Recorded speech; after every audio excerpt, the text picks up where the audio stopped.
I'm Charlotte Howard. I'm the healthcare writer for The Economist. The Economist is a very old, very English magazine, and all of our articles are anonymous. So I spend each week writing in the voice of an old English man, which I weirdly enjoy, but it's a real pleasure to be here with so many smart women having interesting conversations today. So the subject of this first panel, as you know, is parental leave. This is the 20th anniversary of the Family Medical Leave Act, which provided 12 weeks of leave. Those are unpaid. So it was a huge accomplishment, but America is still utterly unique in the world among rich countries in not offering paid parental leave. And so to debate what government policy should be, what the role of employers in guiding parental leave should be, and how to get there, we had two women who are, I think it's fair to say,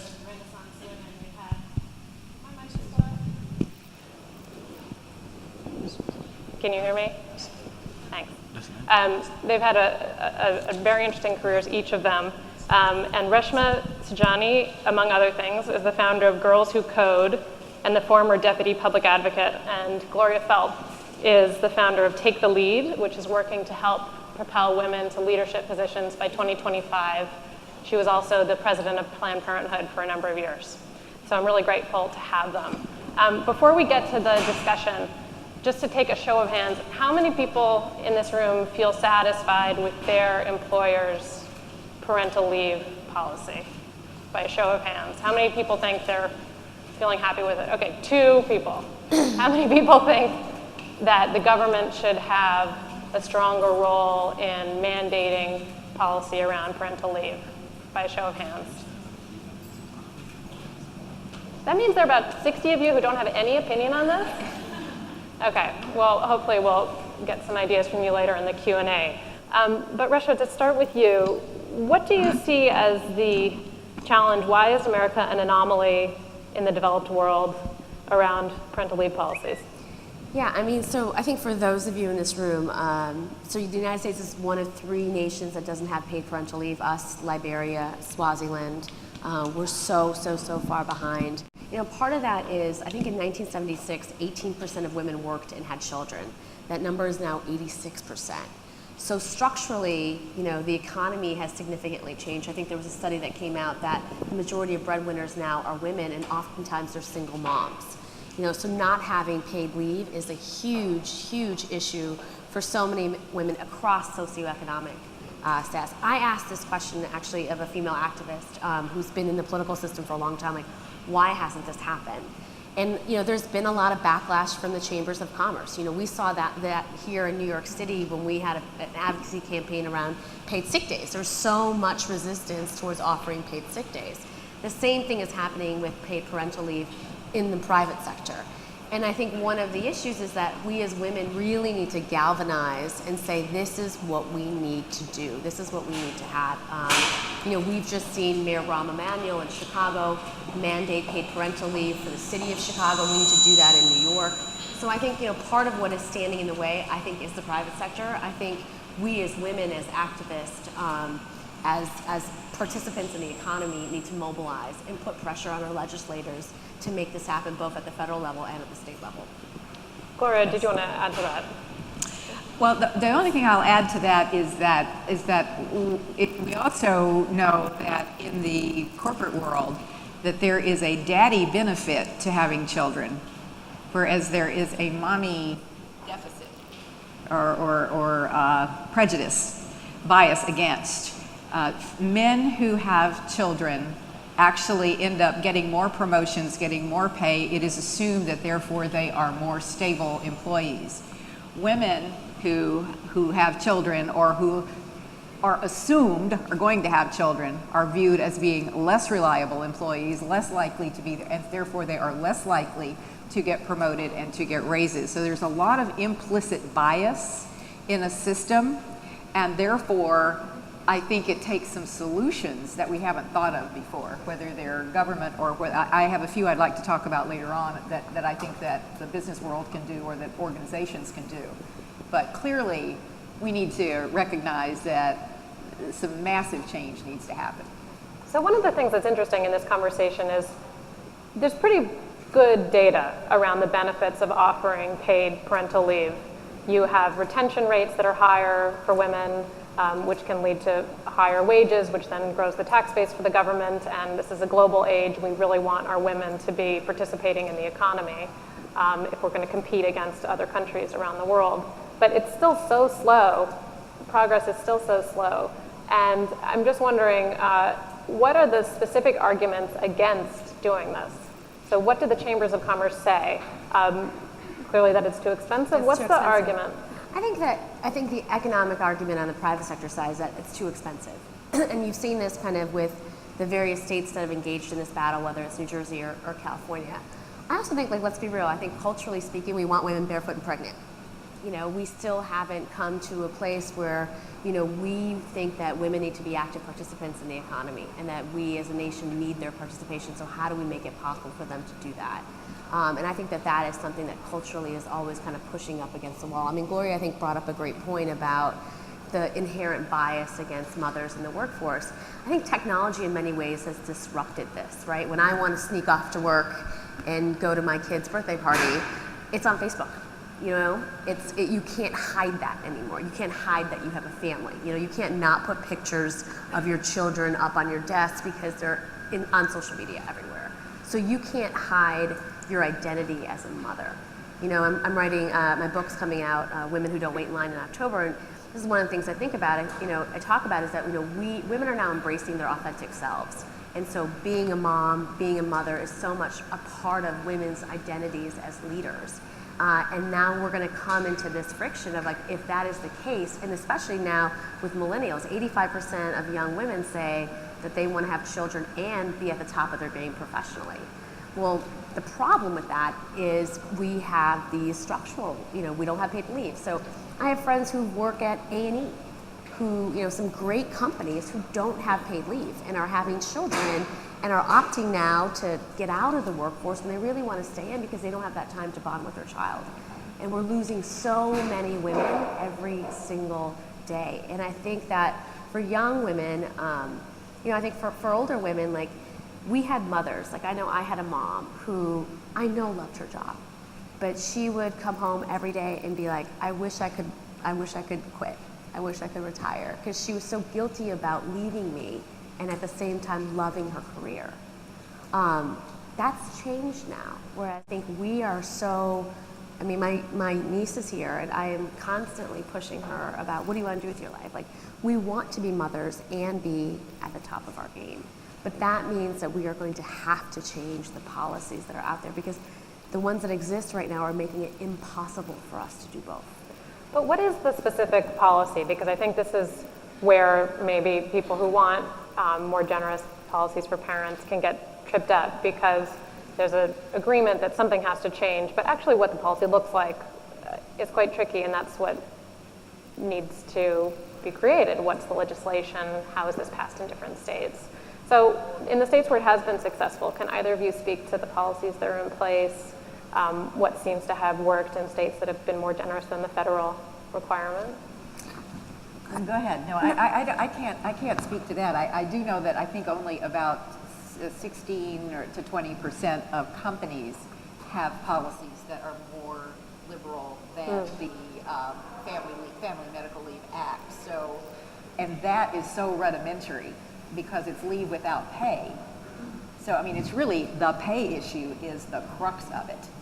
And so I don't know if, Reshma, you will have probably more knowledge about whether from a government policy any of those things have been going on long enough that we have data. Right, so, I mean, everyone knows Family Medical Leave Act. You can, you know, if you leave to have a child, you can get your job back, but you don't get any compensation while you're doing that. So different states have passed legislation, sometimes under disability insurance, such that you can actually get compensated while you are away taking care of your child.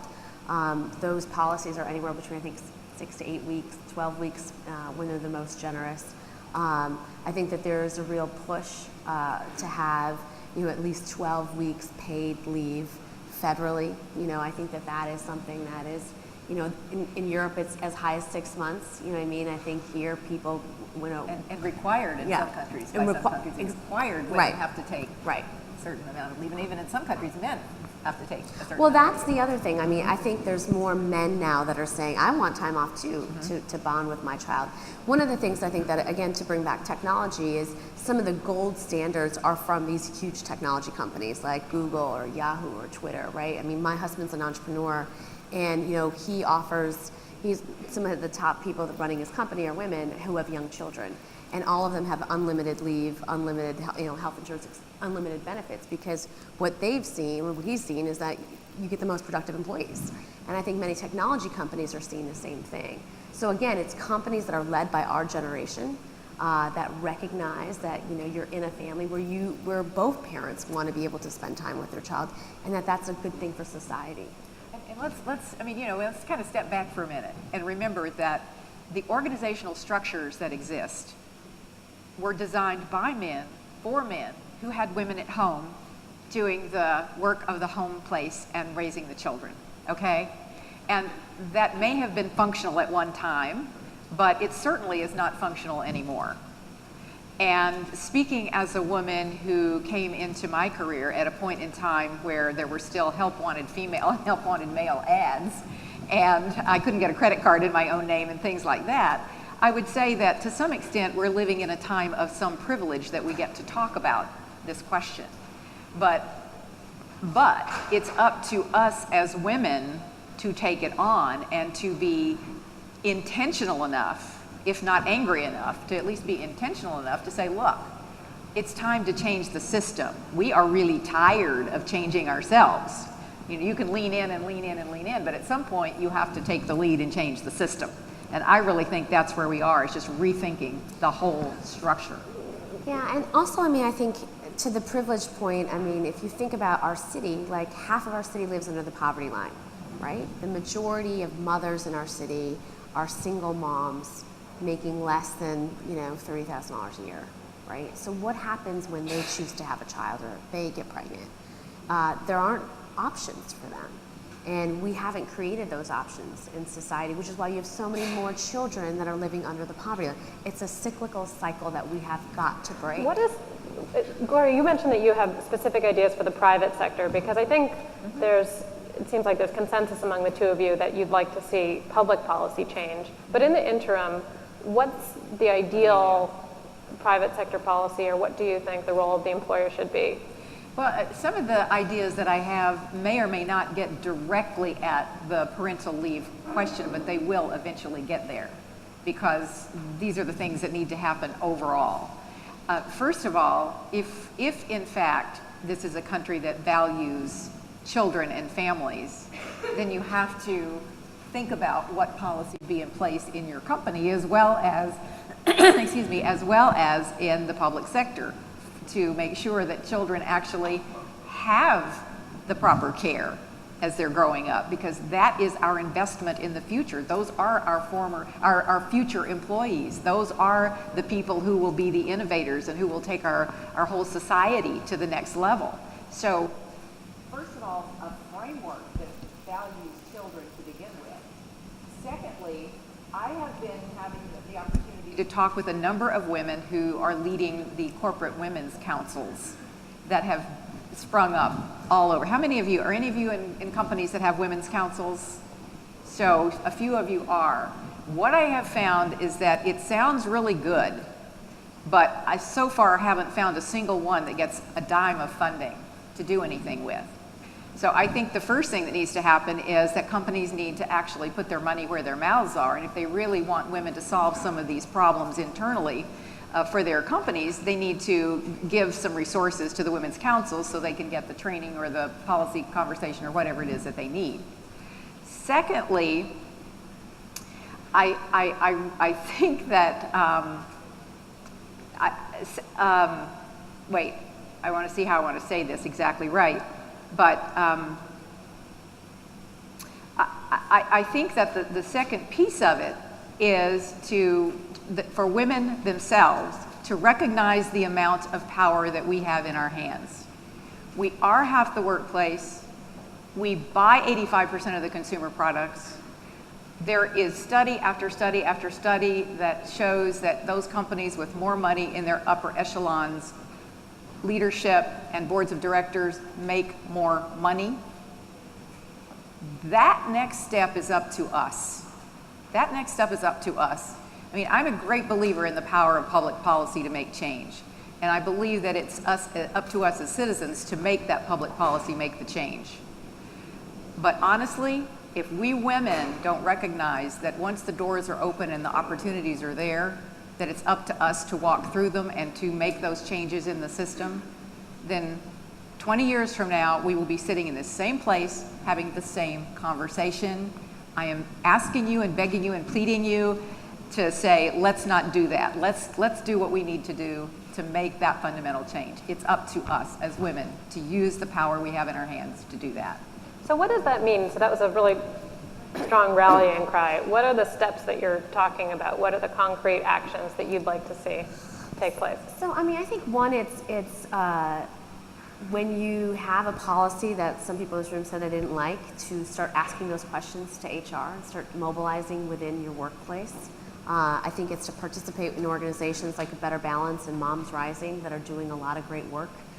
It's to ask these questions of candidates and legislators that you're supporting.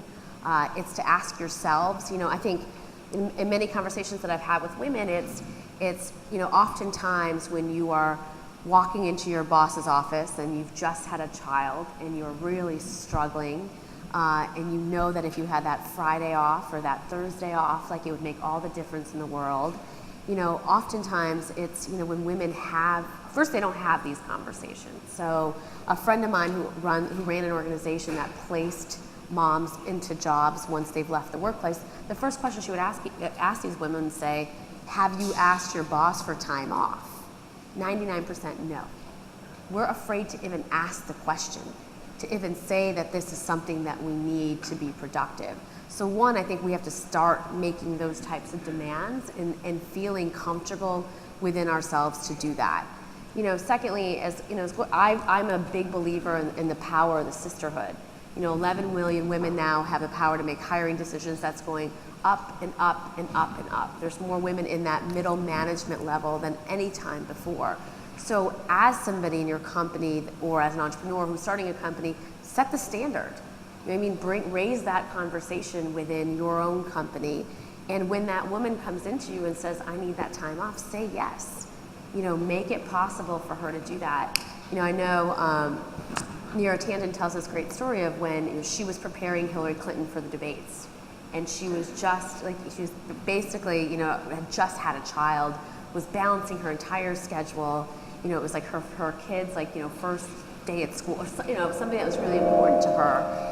And, you know, Hillary was like, I will reschedule the time of debate prep. It's Hillary Clinton.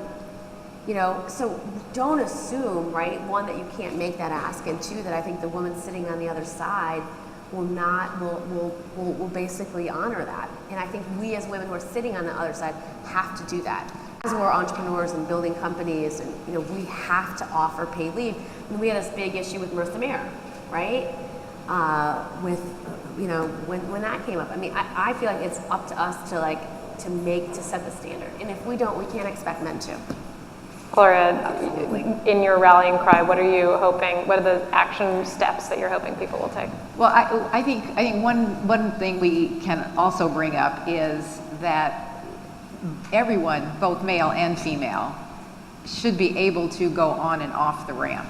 I mean, one of the problems with our current system right now is that if you ever bail out for a while, you really almost can't get back on that trajectory that you were on toward upper leadership. Why not? We live long enough lives that we should be able to find ways to stay out for a little while if we need to or want to, and then come back on to the on-ramp. And I feel like that's another sort of policy that companies themselves could have. I know there are some law firms that are now trying to implement some of those kinds of policies, and I'm hoping that they will set a model. But I'm also seeing that some of those women from those law firms are, instead of getting back on the ramp where they were, they're starting their own firms. They're starting their own firms and being sort of like de facto corporate counsel where they can job share as consultants. I mean, things like that. Women are thinking up their own creative solutions, but the problem is if we don't stay in in the game with the big companies will never change their policies. And that's a great point. I mean, I think because I'm so frustrated, like, why hasn't this happened yet? Like, how can we live in the United States of America and be one of 3 nations that doesn't have paid leave? Like, how is that possible when the majority of people in our workforce are women and are, quite frankly, and literally getting pregnant while they're on the job? You know, how is that possible? And I think it's absolutely Gloria's point. Like, right now, you know, I don't have a child yet. Like, there's probably people in this room that think they want to have kids, but it hasn't happened to you yet. So you don't feel the impetus to walk into your boss's office and be like, why don't we have paid leave? Like, this doesn't make sense. You're not activists yet because it hasn't happened to you. But the minute that it does happen to you, I think oftentimes we get out of the system. We either don't go back to work, or we suffer it through, or we leave and go start our own companies or find work elsewhere. So we're not changing the system at all. And I think that that's our wake-up call is, 1, we got to get organized before it happens to us. And 2, I think like Gloria mentioned, we have to stick it through. So start getting your questions ready, because I'm going to turn to the audience in a few minutes. But you've talked a lot about changes that individuals can make in the workplace. So approaching their boss, or as an employer, as a female employer, setting policies that will help to change sort of the culture over time. But America's alone in its government policy. So the question is, in addition to how do you change employer policies, how do we think about government policies? And you know, in New Jersey and in California, Rhode Island became the 3rd state this summer to have any kind of paid leave, and I know Connecticut is considering it. The way that the policies that they've pursued in California, for example, it's through payroll taxes. So it's the workers' contribution that's paying for paid leave, and it's also partial pay. So it's not 100% of salary, it's a smaller share. Is that the kind of legislation that should be pushed on a national level because perhaps it's more achievable than your goal of full 12 weeks, full pay maternity leave? How do you get there? What's the practical way to get there? Because there's the dream and there's the reality of what's the most sensible way to achieve it. Well, I mean, I think you want the gold standard federally, and I think that many of the legislators and activists that got paid leave in these states regretted sometimes not asking for the full thing because there was just a lot of pushback. So I am coming off of a big election, which I lost here in New York City. I ran for public advocate, and I ran on a campaign about women and girls. I ran and I stumped about paid leave and affordable daycare and closing the gender gap in STEM and da-da-da-da. And I lost because women didn't vote for me.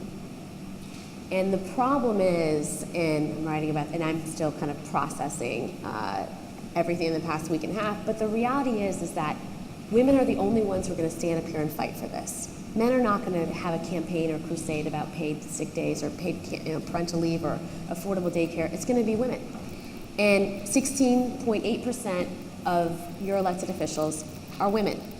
Probably one of the lowest out of most, like 99th. Yeah, out of all the 186 countries. Yeah. All of this is all very connected. Very connected. And until women start voting for women, until more women run for office and have to run over and over and over again till you eventually win, and you have to sign up for that, until that happens, none of this is going to change. I mean, it's hard to change a culture while you're living in it. There are risks involved. And I think that's one of the reasons why very often women are sort of co-opted into just kind of going along with the way things are. I want to jump on to what you said about the power of the sisterhood. Because in terms of your question, Charlotte, about how do you get the change to happen at the governmental level? How do you get the change to happen at any level? There's really no big secret. There are basically 3 components, and it does have to do with the sisterhood and the brotherhood. Because I think there's a generation of younger men now who want the same things. Absolutely. And I think that we need to join together and do this together. But it's how you make change with anything. I call it sister courage. Be a sister, ask for help when you need it. Don't isolate yourself. Recognize that there are going to be other people who share your problem. There's nothing wrong with being vulnerable about that and saying, I really want to make this change. Will you help me do it? And reach out to another woman if she needs help. Second is to have the courage to raise the issues, and that's the go talk to the people who can actually make the change, because the fastest route to self-esteem is to stand up for what you believe, honestly. You grow your courage muscles to do that by doing it. And so you got to be a sister, you got to have the courage to put the issues out there. If they're uncomfortable, that's fine, that means they're important. And thirdly, you put those two together with a plan, and if you're talking about changing in public policy, I would get really radical and say we need to have people at the very national scale, on the very national scale, actually proposing the most gold standard legislation that we could possibly have. And then what will happen is states will start to take bits and pieces of that and so some pieces of legislation will begin to bubble up from the states. Eventually then what happens is that Congress decides they better jump on the bandwagon and do something. And that's kind of the way it happens. It's not what they say about laws and sausages, don't watch either of them being made. Yeah. And it's kind of a messy process. But I think you need to have the ideal out there for people to think about it, talk about it, create a controversy about it, and then have these pieces coming up. And I think we have to kind of, I think every time our reproductive rights are taken away from us, we get outraged, we mobilize, we attack, We have to do the same thing when it comes to paid leave, because that's the next step, right? We can have these amazing leadership conferences, right? And we talk about how we crash through every glass ceiling. This is a major impediment between us crashing through that ceiling. So we have to organize around these issues. Do we have any questions from the audience? I know that there's a microphone that's available, so just raise your hand. You have, yes, in the front. Someone will come to you if you just say your name and keep it to a question. Hello? Okay. Firstly, a comment.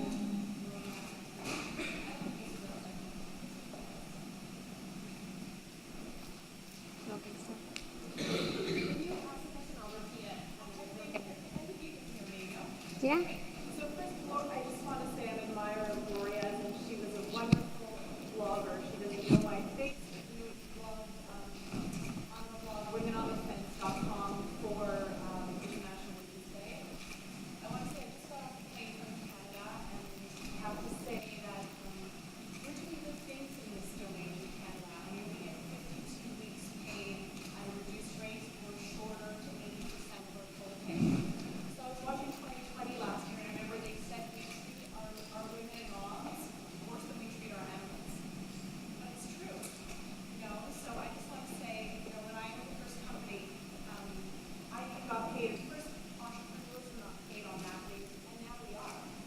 So I just want to say, I just hope you'll follow what we're doing in Canada. We're good to our women, and they're making changes at the top, and I cry. It's just very unfair. A woman is expected to give birth and have a baby, and then be breastfeeding, and wake up at 6:30 in the morning to go to the job. 5 weeks after, she's postpartum and hormonal and depressed and tired. So I just hope that those changes are implemented, because it needs to happen. We have to work force if we're trying to make additions to any company or So I hope those changes will. It is true. We have more animal shelters than we do have women's shelters in this country. It's fact. Cross-party lines. Yes, there's a couple right here. Hello. Hi, my name is Anne Marie Bowler. I'm a lawyer in New York, and to use law firms as an example is, I think, horrendous, because they are probably the worst place for women. I came from a large law firm and left to start my own practice with another woman. And I think that, I'm a single person who doesn't have children, and I think that this conversation is great, but I think that you're also excluding a whole other group of women who may choose to never have children. And I think that to broaden the conversation to include both men and women who may choose to never have children is important, because and I think that that can be a way to shape the policy, because you're making the group more inclusive than exclusive. So I always just like to point that out, because I think that's overlooked. Whenever we talk about work-life balance, we're always talking about women with children. But I think women are choosing to have children now, are choosing not to have children now more than ever. And I think that the conversation needs to be opened up a little more wider than that. Just to address that briefly, it's a fantastic point, and one of the arguments that's often raised against maternal leave is that it's unfair in some way for people who don't have children or for men. Why should these people take all this time off and be paid? But the social, political security here is structural around family and medical leave. So the idea is everyone increasingly will be some kind of caregiver, whether it's aging parents, as people are very ages, whether it's for any other sick relative, whether it's illness himself. But that's one way of thinking about broadening the pool beyond just any That's a really good point.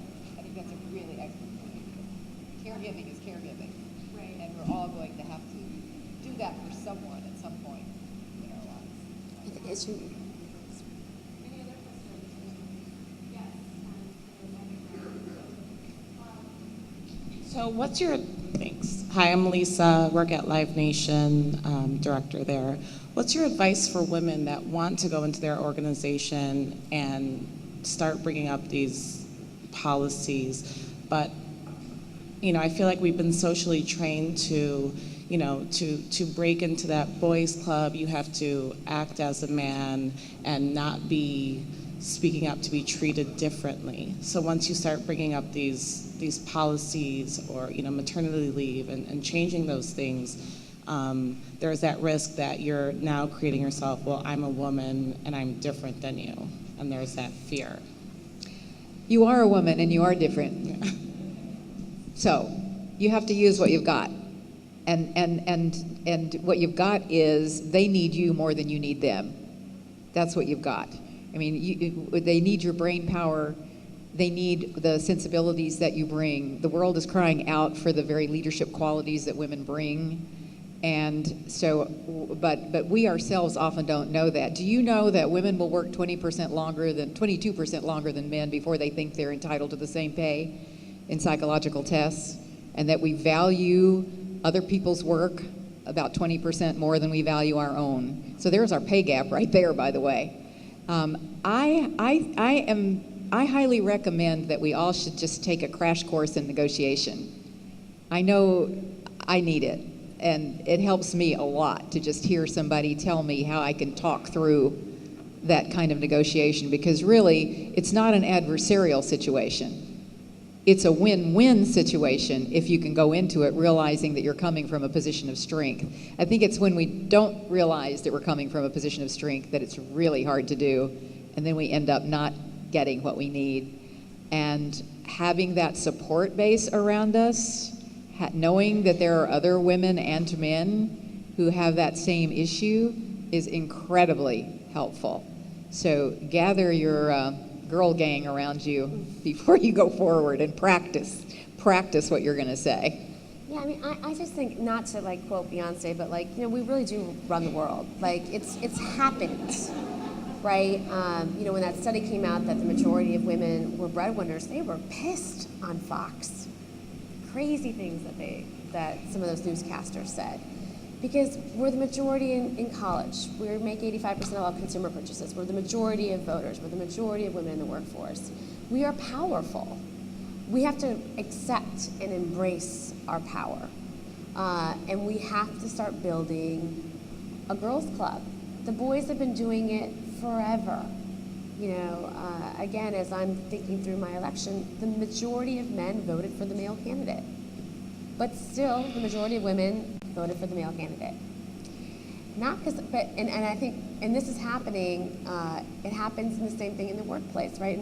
And part of that is about mentorship and sponsorship, right? It's like men have men to show them the way, to open up doors. We have to start doing that. I think it is so powerful for a woman in a company who doesn't want to have a child to stand up and say that we should do this, right? That's the most powerful thing, because it's unexpected, right? And that's the sisterhood, is standing up for rights and opportunities that other women should have. I am unabashed about hiring women. If there are 2 qualified candidates, I will hire the woman. I just endorsed the other female candidate in my race who was not very nice to me. But that was the right thing to do because I have to talk the walk. We can't keep talking about women and the glass ceiling and we do nothing about it, right? Each of us have an opportunity and an obligation to do something to make a crack into that ceiling. But first you have to realize how badass you are, you know, and how much you have to offer.